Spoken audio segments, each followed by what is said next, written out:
La nuit suivante, ils n'échangèrent que des passes d'armes, plus pointues, plus hardies. La nuit d'après, même schéma. Celle qui suivit, en revanche. « Je peux vous poser une question ?» demanda-t-elle, cessant tout à coup de se battre. Pris par surprise, il reprit une position neutre. « Tu viens de le faire ?»« Alors, une autre question ?»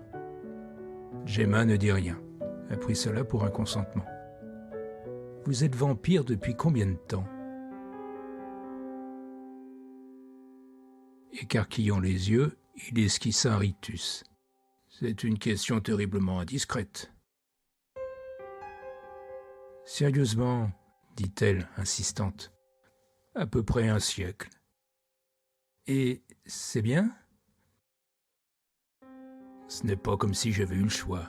On ne m'a pas demandé mon avis. »« Et si on vous l'avait demandé ? Je ne serais pas là pour en parler. »« Vous regrettez ? » Il tailla l'air de son épée et décrivit un trajet erratique. Je le redis, ce n'est pas comme si j'avais eu le choix. Alors quoi ? Un vampire vous a agressé ? En quelque sorte, oui. Pour vous sauver la vie ? Ou parce qu'il avait besoin d'un compagnon ? Je vois que tu as lu Anne Rice. Plutôt Stéphanie Meyer ? Qui ? Edward Cullen, dit-elle, étonnée. Ça ne vous dit rien ? Bella Swan, Forks. Ah ouais ? Désolé de te décevoir, mais non. Mon créateur n'est pas le plus sympathique des compagnons. Vous m'envoyez navré, qu'est-ce qui vous plaît le plus dans cette vie ? Rien. Il lui fallut pour répondre un temps considérable. Mais il y a des avantages, j'imagine. Ne pas s'exposer au soleil, se nourrir uniquement de sang, passer sa vie dans ce maudit manoir, la solitude, l'obscurité, les cercueils. Ah si je suis pris de folie et que je veux escalader la façade, je peux le faire, sans peur de mourir et en à peine 2 minutes. Ah ouais, ça, c'est pratique. Et, excusez-moi, mais j'essaie de comprendre. Si ça vous gêne, par exemple le sang, il n'y a pas d'alternative ? La nourriture humaine me tuerait. Devant sa mine inexpressive, il demanda « Qu'est-ce que tu ne comprends pas ?» Ben, j'ai du mal à cerner. Si vous n'aimez pas cette vie, pourquoi ne pas y mettre un terme ? Crois-tu que ce soit facile ? Si c'est une question de nourriture ? Non, je veux dire, crois-tu qu'il soit facile d'accepter l'idée, même de la concevoir, de s'enlever la vie ? Ces mots ranimèrent une douleur latente dans l'esprit de Camilla. « Il y en a qui y arrivent, » marmonna-t-elle après un silence. « Oui, » admit-il sur le même ton. Effrayée de la tension qui venait de s'installer entre eux, elle changea de sujet. « Et donc aucun vampire ne peut s'exposer en plein jour ? » Les plus puissants, sans doute.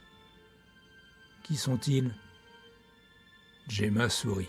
« Tu regretterais de le savoir. » Et Dracula, il existe ? C'est un roman. Je veux dire le vrai, celui qui a inspiré l'œuvre. Tu regretterais, je t'ai dit. À la suite de cet échange, ils parlèrent davantage, et ils interrompaient parfois les passes d'armes pour dialoguer de longs moments. Leur discussion tournait essentiellement autour de l'histoire du manoir. Pourtant, Camilla se gardait d'aborder les événements liés à la famille Dawkins, la famille de Gemma. À propos du comte de Bellay, auquel était redevable la prestance actuelle de la demeure, Gemma eut un rire franc en apprenant qu'il était considéré comme un partisan des sciences occultes auxquelles il aurait sacrifié femme et enfants. Cette nuit-là, ils avaient troqué le combat contre une promenade dans le manoir, dont Camilla avait enfin pu admirer les pièces à la lumière des chandelles.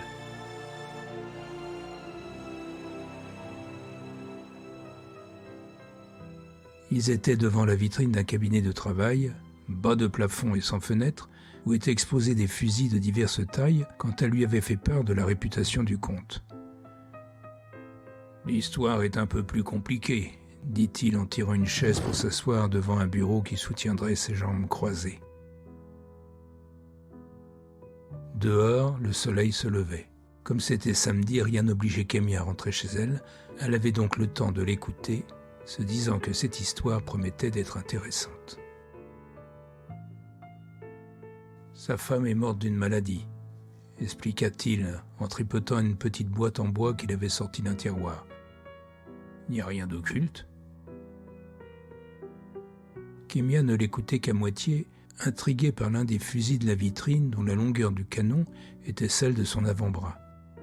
« En quoi c'est compliqué ?» demanda-t-elle. « De quoi sa fille est morte ?»« Aluedarka ?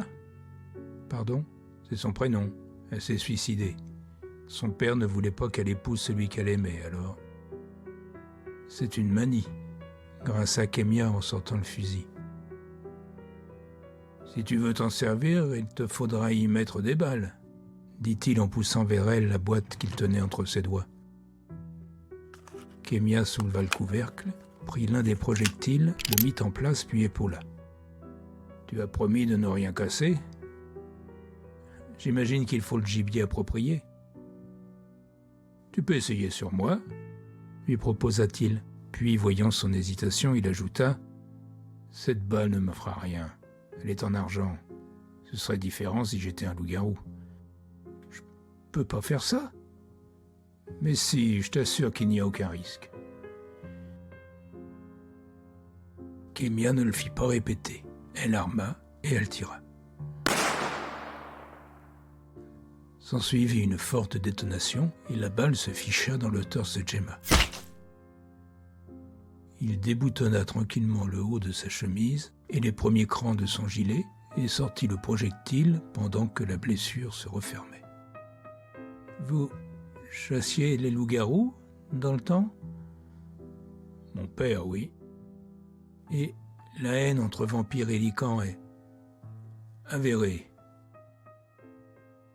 Kémia replaça l'arme dans la vitrine et elle s'assit en face de Gemma, penchée vers l'avant. Donc, la femme du comte est morte, sa fille s'est suicidée, rien d'anormal là-dedans. D'où vient la rumeur sur les sciences occultes ? À toi de me le dire. Et qu'est-ce que j'en sais ? D'où viennent tes informations ? Pas du plus fiable, je crois, convint-elle en s'appuyant contre le dossier du siège. J'ai lu des articles dans les journaux où il était comparé à un possédé. Il disparaissait puis revenait, complètement dingue, parlait d'autres mondes. Tu m'en diras tant. La coupa le vampire. Il se fixait, silencieux. Kémia reprit. Vous en savez plus que vous ne voulez bien l'admettre. Crois-tu ? C'est évident, vous cachez quelque chose. De plus, pourquoi vous restez là ? D'accord, c'était votre maison, mais qu'est-ce qui vous empêche de partir ? J'aurai l'éternité devant moi, je ferai le tour du monde. Et pourtant, vous restez là. C'est bizarre. Et pourquoi faut-il rien casser ?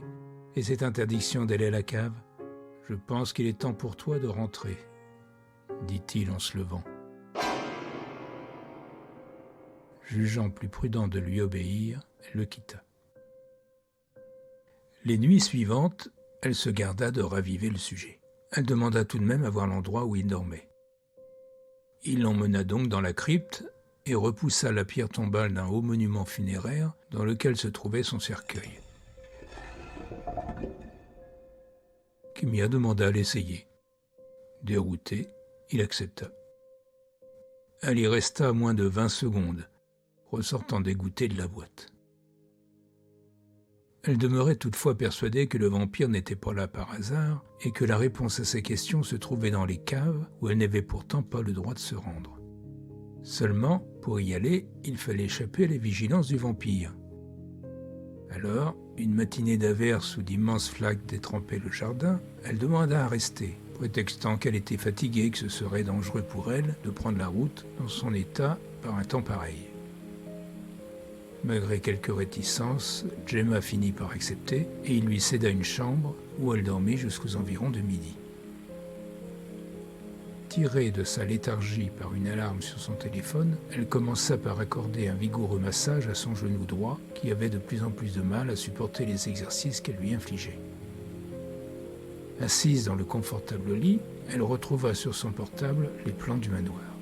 Selon elle, l'entrée des caves devait se trouver dans la cuisine. D'après le plan, c'était suffisamment éloigné de la crypte où Gemma dormait. Même s'il lui avait dit que les vampires étaient faibles aux environs de midi, il avait l'ouïe fine, elle devrait agir avec discrétion. Équipée de la torche de son portable, elle se rendit donc à la cuisine. Elle était fraîche et aérée, paisible, malgré le bruit du vent qui s'engouffrait dans le conduit de la cheminée. Le sol, en tomates de terre cuite et les murs enduits à la chaux, donnaient à la pièce ce côté réconfortant des vieilles maisons, réduites aux souvenirs d'enfance et au chocolat chaud consommé près de l'âtre.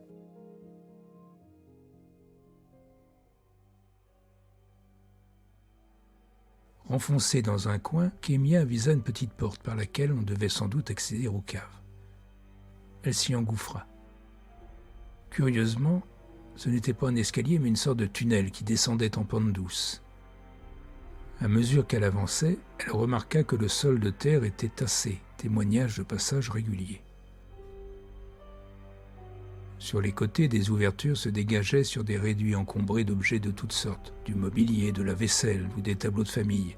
Mais Kémia, au gré de ses pérégrinations, n'y trouva rien qui puisse justifier l'interdiction du vampire. Une salle dérobée attira tout de même son attention.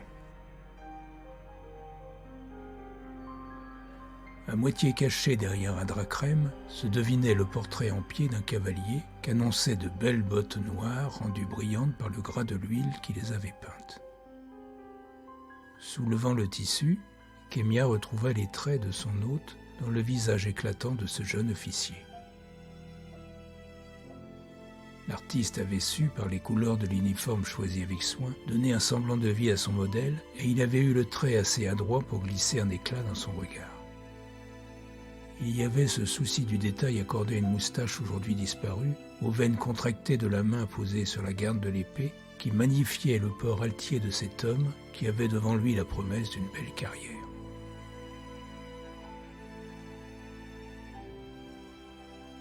Fascinée par ce tableau, elle faillit manquer le portrait d'une jeune fille blonde aux yeux bleus, âgée d'environ 16 ans, vêtue d'une élégante robe de satin bleu clair, ornée de perles blanches, qu'un étrange foulard au ton pâle et écru, attaché autour de son cou, venait déprécier. Kémia reconnut entre les deux peintures un air de famille dans le port de tête, et elle supposa qu'il s'agissait de Lily Dawkins, la sœur de Gemma. D'après la date gravée sur une plaque vissée sur le cadre, cette peinture avait été réalisée peu de temps avant son décès. Une curieuse énergie en émanait. L'instinct de Kémia lui commanda de s'en éloigner. Elle retourna dans le conduit principal, où elle discerna une masse informe, sombre et fumeuse, qui se mouvait à la lisière de la lumière de sa torche. Elle s'en approcha, et la main tendue, perçut dans cette brume la même gêne qu'elle avait ressentie quelques instants plus tôt devant le portrait de Lily. Alors, comme si une main prenait la sienne, elle se sentit guidée jusqu'à une porte de bois close. Levant le loquet, elle se trouva en haut d'un étroit escalier en colimaçon, aux marches inégales et glissantes. Kémia l'emprunta. Il lui sembla tourner une dizaine de fois autour de la vis quand tout à coup, l'escalier changea de physionomie. Il descendait maintenant en ligne droite, sur le côté d'une immense caverne dont les parois phosphorescentes renvoyaient une lueur bleutée. « Tu parles d'une cave ?» marmonna-t-elle en rangeant son téléphone, tout en regrettant de ne pas avoir pris son sweat tant il faisait frais. Au milieu de stalactites et de stalagmites, il y avait un petit lac à l'eau diaphane, au milieu duquel se dressait une arche de pierre. Tout autour de l'étang, dans de petites alcôves, se trouvaient les bustes d'animaux en pierre, chiens, loups, sangliers, ours, aigles, renards, tigres, cheval. Kémia s'approcha du plus près d'entre eux, le buste du loup. Au poitrail de l'animal pendait, tenue par une chaîne, une pierre noircie. Elle la frotta entre ses doigts. C'était de l'ambre. N'imaginant pas un seul instant commettre un sacrilège, elle saisit la chaîne, la passa autour de son cou et cacha la pierre sous son t-shirt. Intéressée par l'arche, soucieuse de son utilité en un lieu aussi insolite, mue par une curiosité naturelle mais surtout maladive, elle s'avança. Il lui semblait, plus elle observait, que le centre de l'arche était flou, et pour cause. Lorsqu'elle tendit le bras, sa main disparut au travers, comme si elle s'enfonçait dans une brume. Plusieurs fois elle recommença, puis, forcément, elle s'engouffra entièrement. C'est là que l'histoire commence. Ou les ennuis, selon le point de vue.